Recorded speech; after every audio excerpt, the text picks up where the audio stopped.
Hello வணக்கம். கிராமத்து படீஷ். இப்போ நம்ம என்ன பார்க்க போகிறோன்னா ராஜ்மா கிரேவி தாங்க. இந்த ராஜ்மா கிரேவி சாதத்துக்கு, இட்லி, தோசை, சப்பாத்தி, பூரிக்கெலாம் கூட சூப்பராக இருக்குங்க. இந்த சுவையான ராஜ்மா கிரேவியை எப்படி செய்யலான்னு பார்க்கலாம் வாங்க. இப்போ ராஜ்மாவை ஒரு நைட்டு ஃபுல்லும் ஊற வச்சுருந்தேன். இப்போ பாருங்கள் நல்லா ஊறிடுச்சு. பாருங்கள் உடஞ்சா இந்த அளவுக்கு உடையணும்.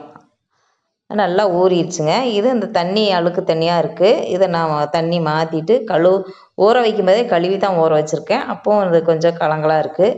அந்த தண்ணியை வடிச்சிட்டு நம்ம குக்கரில் சேர்த்திக்கலாங்க. குக்கரில் சேர்த்தி அதுக்கு தேவையான அளவு தண்ணி ஊற்றி உப்பு சேர்த்தி வேக வச்சுக்கலாங்க. அதாவது ஒரு 5 விசில் விட்டுக்கலாம். 5 விசில் விட்டால் தான் நல்லா வெந்து வரும். இது வேகும்போதே நம்ம அரைக்க வேண்டியதை அரைச்சிக்கலாங்க. அரைக்கிறதுக்கு தேவையானது என்னென்னு பார்த்தீங்கன்னா 3 தக்காளி நல்லா கட் பண்ணி சேர்த்திருக்கேன் ஜாரில். இப்போ நடக்கடலை தோல் நீக்கி அதையும் நான் சேர்த்திக்கிறேன். இதை நம்ம அரைச்சி எடுத்துக்கலாங்க. இப்போ முந்திரி இருந்தால் முந்திரி கூட நம்ம சேர்த்திக்கலாம். முந்திரி இல்லாத பட்சத்தில் நடக்கடலை சேர்த்திக்கலாம். அதை அரைச்சிட்டு அடுத்தது பார்த்திங்கன்னா ராஜ்மா வெந்துருச்சான்னு பார்க்கலாங்க. நல்லா வெந்துருச்சு, பார்க்கவே தெரியுது. ரொம்ப சூடாக இருக்குதுங்க. கையில் நசுக்கி பார்த்தா இந்த அளவுக்கு வெந்திருக்கணும். அப்போ தான் சாப்பிட்றதுக்கு நல்லாயிருக்கும், கிரேவிக்கும் நல்லாயிருக்கும். இப்போ அடுப்பு பற்ற வச்சு அடுப்பு மேலே கடாயை வச்சு தேவையான அளவு எண்ணெய் ஊற்றி கடுகு, உளுந்தம்பருப்பு, கடலைப்பருப்பு இதெல்லாம் போட்டு பொரிஞ்சு வரட்டும்.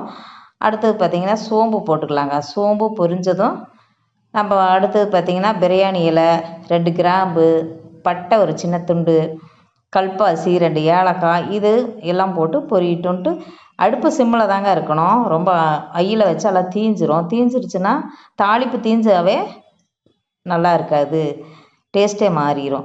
பெரிய வெங்காயம் நல்லா பெருசாக 2 வெங்காயம் பெரிய வெங்காயமாக கட் பண்ணி வச்சுருக்கேன், பொடிசாக கட் பண்ணி வச்சுருக்கேன். அதையும் சேர்த்து நல்லா வதக்கலாங்க.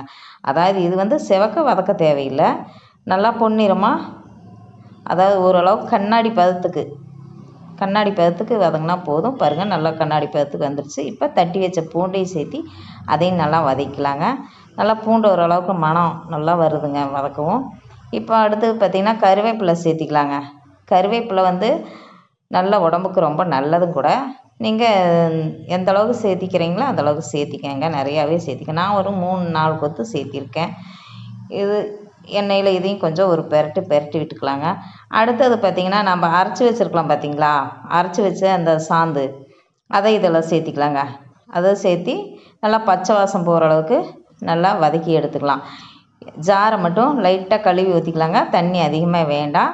பச்சை வாசமெல்லாம் போன முன்னாடி அப்புறம் நம்ம தண்ணி சேர்த்திக்கலாங்க. நல்லா வதக்கலாம். இப்போ பார்த்தீங்கன்னா அரைச்ச சாந்தெல்லாம் சேர்த்தி நல்லா வதக்கி விட்டோம்.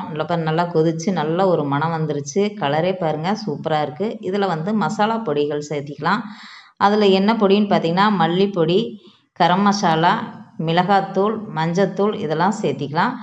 காரம் அவங்க தேவைக்கு தகுந்த மாதிரி போட்டுக்கலாம். இப்போ உப்பு கொஞ்சம் சேர்த்திக்கலாங்க. ராஜ்மாவுலேயே நம்ம வேக வைக்கும்போது உப்பு சேர்த்தி தான் வேக வச்சுருக்கோம். இப்போ இந்த மசாலாவுக்கு தேவையான அளவு உப்பு பார்த்து போட்டுக்கலாங்க. அடுத்தது பார்த்திங்கன்னா ராஜ்மா வேக வச்சுருந்தோம் பார்த்திங்களா, அந்த ராஜ்மாவை இதெல்லாம் நம்ம சேர்த்தி நல்லா பெரட்டி விடலாங்க. நல்லா அந்த மசாலாவெல்லாம் நல்லா பெரட்டி விட்டுட்டு நம்ம ராஜ்மா வேக வச்ச அந்த தண்ணியை கீழே ஊற்றல, அதை நான் எடுத்து வடித்து தான் வச்சுருக்கேன். அந்த தண்ணி நான் சேர்த்த போகிறேன். அது சேர்த்துனா அந்த கிரேவி நல்லா ராஜ்மா மணம் நல்லா வரும். அதனால் நான் தண்ணி கீழே ஊற்றலை. அந்த இதே தண்ணி எனக்கு போதுமான அளவாக இருந்தது. நான் நார்மல் தண்ணி சேர்த்துல. உங்களுக்கு தண்ணி தேவைன்னா நீங்கள் சேர்த்திக்கலாம். எனக்கு இதே போதுமான அளவாக இருந்தது. இதை ஒரு 5 நிமிஷம் நல்லா கொதிக்க விடலாங்க. நல்லா கொதிச்சாதான் அந்த மசாலா வாசமெல்லாம் போய் நல்ல ஒரு மணம் வரும். இது இட்லி, தோசை, சப்பாத்தி, சாதத்துக்கெல்லாம் சூப்பராக இருக்கும். நீங்கள் ஒரு தடவை செஞ்சு கொடுத்தீங்கன்னா திரும்ப திரும்ப இந்த கிரேவி, ராஜ்மா கிரேவி வேணும்னு கேட்பாங்க. நீங்கள் வீட்டில் செஞ்சு பாருங்கள். அடுத்தது என்ன சேர்த்த போகிறேன்னு பார்த்தீங்கன்னா இது மிளகு பொடி லாஸ்ட்டாக தான் சேர்த்துறேன். அது ஃபஸ்ட்டே சேர்த்துனா கசப்பு தன்மை வரும். அதனால் லாஸ்ட்டாக ஒரு ஸ்பூன் மிளகு பொடி சேர்த்தி கலந்து விடுறேங்க. அடுத்து ஃபைனலாக நான் என்ன சேர்த்துறேன்னு பார்த்தீங்கன்னா மல்லி இலை நல்லா பிச்சு போட்டு மேலால் அப்படியே தூவி விடுறேங்க. தூவிட்டால் அது ஒரு நல்ல மணம் வரும். அடுத்தது பார்த்திங்கன்னா கஸ்தூரி மெத்தி கொஞ்சம் இருந்தால் போடலாம், இல்லைன்னா பரவாயில்ல, இருந்தால் அது கொஞ்சம் போட்டுக்கலாம், சேர்த்திக்கலாங்க. சேர்த்துனா நல்லா மணமாகவும் இருக்கும். இந்த ராஜ்மா கிரேவி வந்து நல்லா சுவையாகவும் இருக்கும். அவ்வளோதாங்க, ராஜ்மா கிரேவி ரெடி. பாருங்கள், பார்க்கவே சூப்பராக இருக்குது. சாப்பிடணும்னு தோணுதா இல்லையா? இதை உங்கள் வீட்டில் நீங்களும் ட்ரை பண்ணி பாருங்கள். அடுத்த வீடியோவில் சந்திக்கலாம். நன்றி, வணக்கம்.